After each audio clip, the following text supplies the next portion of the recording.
Lock in, it's time to win. Hey man, it's your boy TimGoinWin with another Rivals banger.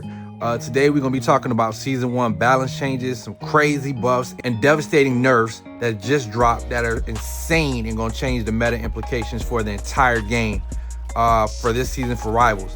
There's a lot of stuff to cover, but I want to go over some of the biggest winners and biggest losers from this balance changes. So, I'm TimGoinWin. I'm one of the top players on PS5. I hit Grandmasters. Also, my faction, the Winners, placed top 64 and went undefeated inside the tournament for Marvel Rivals Championship. So safe to say I know a little bit about what's good and what's not inside this game. So in this video, I'm gonna be giving you 3 winners from this balance change and 3 losers from this balance change for Season 1. Before we get started, make sure you go ahead and like this video and subscribe to the channel if you haven't already. I'm definitely trying to build up my YouTube so I can get more followers and keep giving you guys this great content. All right, so let's start with the winners. First and foremost, Captain America. Now, I know what you're thinking. Captain America is not a good hero. But to be honest, Captain America has been a sleeper hero for a long time. It's just that a lot of people don't know how to play him. He's not a frontline Vanguard, and a lot of people get his role confused, so it's hard to play him. However, in these situations, he can be a frontline Vanguard, but more importantly, he's kind of like a backline disruptor. So he'll go into the backline and he'll disrupt the enemy strategists and make it a hard job for them, make their job a living hell. Just diving in, being annoying, and doing what he has to do. The only problem is, against other tanks or some duelists, he was very he couldn't confirm kills. However, now with his buffs, he'll be able to actually sustain a little bit more. Just by sustaining and being annoying, he'll be doing a better job at his job. Captain America is one of the only heroes that got all buffs. They reduced the delay time for his shield restoration after releasing Living Legend from 3 seconds to 2 seconds. They reduced the Liberty Rush cooldown from 12 seconds to 10 seconds. They increased his base health from 650 to 675. And they reduced the energy cost for releasing Freedom Charge, his ultimate ability, from 3,400 to 3,100, and reduced the additional health provided per second to self after releasing it from 110 to 100. Overall, these are all buffs, except for his ultimate, which overall, the ultimate is great, but now he can just do his job a lot better, and he'll be a lot better inside this coming meta because of some of the other heroes we have on this list. I'm gonna have a Captain America guide coming soon, so if you want to take advantage of this hero, stay locked into the channel. Winner number 2, Rocket Raccoon.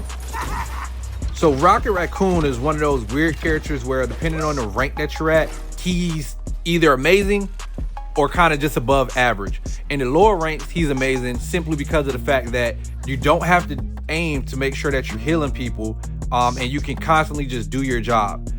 In the higher ranks, he's just above average only because there's slightly better picks such as Luna Snow, Mantis, and maybe even Cloak and Dagger that are just more effective than Rocket. However, with this season's changes and some of the heroes that have gotten buffed, including Rocket himself, Rocket is going to be one of the best strategists in the game now. Now, he only has one on paper buff, but don't let that fool you. Increase the healing repair mode from 60 per second to 70 per second. That's a 10 HP difference right there. That's per second, mind you, which means that over the course of 6 seconds, that's 60 extra HP that he's going to be healing across the board for everybody that you don't have to aim, which also in turn means that he's going to be getting his ultimate even faster, which he gets it the fastest in the game than he was before. Lastly, the portion that's really going to be busted, especially if you're duo queuing or with a team, or even just have good game sense and see one on your team, is his seasonal buff with the Punisher and Winter Soldier. Reduce the cooldown of ammo invention from 45 seconds to 40 seconds.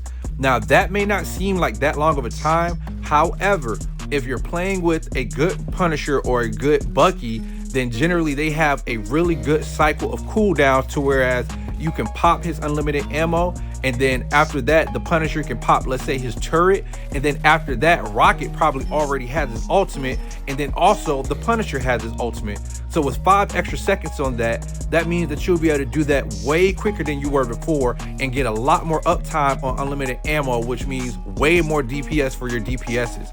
So not only are you doing more healing, you're also doing more damage indirectly, especially in the right comps. Rocket will probably be a staple now in a lot of people's offenses. But the one person that's going to absolutely be meta by far is our last winner, Storm. Storm has widely been considered the worst hero in Rivals, but unjustifiably so. The only reason I'd argue that Storm was considered one of the worst heroes in Rivals is simply because she required a lot of teamwork in order for her to be really, really destructive. But when she did have it, she was absolutely oppressive. Even without that, Storm was still pretty good. It's just that people don't really know how to use her. Therefore, she went by the wayside for more flashy heroes inside the role. Storm is the only hero that got straight buffs though. Even though Captain America got some buffs, he still got a nerf. Storm got all buffs to every area inside of her kit. Increased wind blade projectile speed from 100 meters to 150 meters. And the left click damage from 50 to 55, meaning her primary fire. Increased bolt rush damage from 70 to 80. Now keep in mind, if you have people inside of that, let's say for all 3 strikes, that's 30 extra damage that she's doing on top of what she's already doing. After releasing her Omega Hurricane ultimate ability, the bonus health provided from herself will be increased from 350 to 450. Also, following its conclusion, the extra health will no longer vanish instantly, but will instead diminish at a rate of 100 per second, which is really good for her because a lot of the times, even though her ultimate, she gets it as quick as Rocket damn near, after she used it, she would be completely vulnerable if she didn't get a complete team wipe, and people will often kill her right after she uses her ultimate.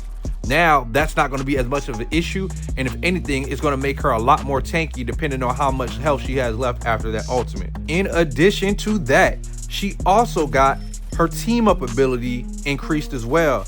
Reduced the cooldown for Gale Charge from 20 seconds to only 15 seconds, and increased the damage of Gale Charge or Charge Gale from 50 to 55. So overall, Storm all across the board has gotten damage buffs. Now, I'm going to have a separate video describing the whole Storm meta that is coming, but trust and believe when I say Storm is going to be a force inside of this game like we have never seen, and people will come to hate her way more than they ever hated Hela. So make sure you check out that video. Now, I do want to do a couple of honorable mentions. Honorable mention number 1, Venom. They just overall made him a lot more sustainable, and I think he's going to be surprisingly strong and even better at what he was already doing. And then also Punisher. Now, it may not look like much on paper, but with the slightly reduced spread of deliverance and adjudication, that means that he'll be able to land shots way more consistently, meaning that his DPS will go up right there. And then also with the rocket buff, that means that his damage overall will go up as well, with more uptick to Rocket's amplified ammo. So already solid character, just got better, especially since he's easy to use. Now let's move on to some of the losers with this season's buff. Once again, if you're enjoying the video, make sure you subscribe. You do not understand how much it helps out a small creator like me. I want to be the voice for the PlayStation side of Marvel Rivals. Loser number 1, Hawkeye. Hawkeye has been dominant inside of these ranks and on Marvel Rivals simply because as far as one-shots, he's one of the only characters, I believe the only character that can purely one-shot somebody. The devs noticed this and they're looking to rein it back a little bit.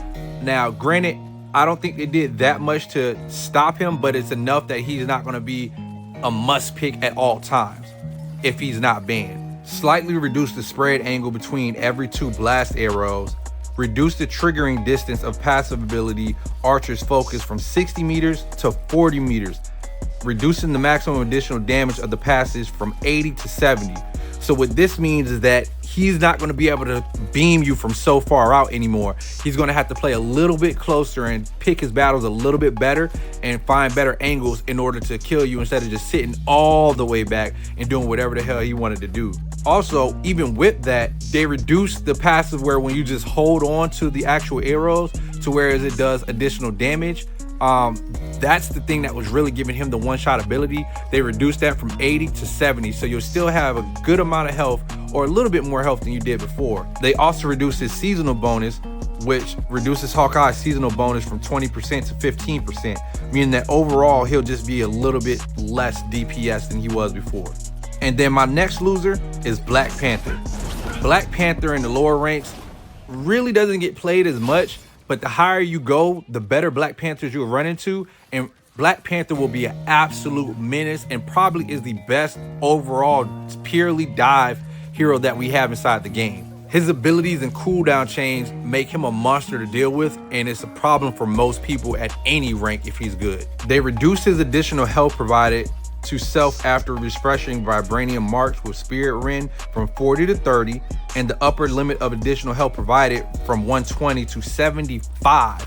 This is a massive nerf. So if you're not a good Black Panther and you're just a pretty good Black Panther and not great, you probably don't even want to play this character anymore, because getting only, let's say with his Spirit Ren 30 health, let's say you're a good Black Panther and get at least 3 to 4, that means that you're getting 30 to 40% less HP than you would be getting previously, as well as your full limit of 120, you can't even get up to that anymore. It's only 75. So you really got to play get in, get out, and make sure that you're not dying, because you are going to be so vulnerable if you're not hitting every single last one of your abilities. The margin for error is almost non-existent.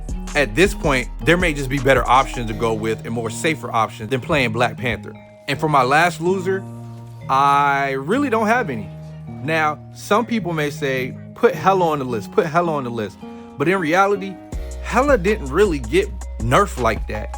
The things that actually made Hela good are her long range damage. She wasn't one-shotting people anyways, and her ultimate and escapability. She still can do all of those things. And the only thing that she got was a reduction from her health from 275 to 250, as well as her seasonal damage boost going down from 25 or going down from 20 to 15%. Now, that's not going to change her that much. She's still going to be able to 3-tap you. She's still going to be able to have her crazy ultimate that's a get out of jail free card and damn near a team wipe. And with the buffs to Thor, that's even more of a reason that people are going to play her. And then worst case scenario, in the higher ranks, she gets banned all the time anyways. So that in itself is a reason not to really worry about her, because she's already been a loser in that aspect, because the higher ranks don't have to deal with her at all. Now, overall, I want to say that I really appreciate the devs for their balanced decisions and how they have chosen to balance the game. Because although there may be people like Hela and Hawkeye that people just don't like playing against, you have to understand, you don't have to completely nerf the characters to the ground, because the only reasons why they're not that good, or the only reason why they're that good right now, is because they have seasonal bonuses. Once that seasonal bonus is gone, they're going to go back to being actually very mediocre characters. So there's no really big need to worry about them. Also, I like the fact that every character is strong, and majority of the characters inside this season balance change got buffs. I'm a proponent and in the mindset that if everything is strong, then nothing is strong. So just let everybody have the potential to pop off. And that's pretty much to me what I see when it comes down to this balancing. Because yeah, there's stuff that people may not like, but honestly, everything is beatable, especially for right now in season 1. Anyways, that's all for me and what I got for you guys today. Make sure you comment below. Let me know what kind of seasonal changes and what you think of the seasonal changes this season, and what you would like to see going forward as far as some of the nerfs and buffs that you want to see. Once again, TimGoinWin, man. Make sure that you subscribe, like, and comment. Peace.